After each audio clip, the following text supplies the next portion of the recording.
Madalas ako makakita nito sa mga beer house or bar. Minsan naman sa gate ng mga may kaya sa buhay. Maganda kasi tignan, ang lakas makamayaman pag may ganito kang halaman. Tinatawag itong millionaire's vine or princess vine. Kamag-anak ito ng mga ubas.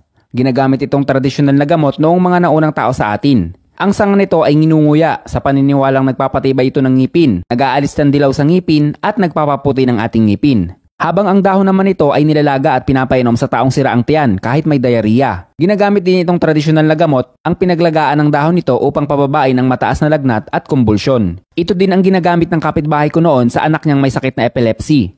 Pinapainom niya ng pinaglagaan ng dahon kapag inaatake ang kanyang anak. Base din kasi sa pag-aaral ng halamang ito, natagpuan nila na meron itong anti-epileptic compound. May taglay din itong hypoglycemia compound na kailangan ng taong may diabetes. At meron din itong anti-lipemic. Ito naman ang nag-aalis ng sobra-sobrang kolesterol sa ating dugo. Remedyong lunas din ito sa may rayuma, pananakit ng katawan at muscles. Ginagamit din itong lunas sa taong na stroke. Kung gusto nyong makita ang iba pang health benefits ng halaman ng ito, bisitahin nyo lang actascientific.com.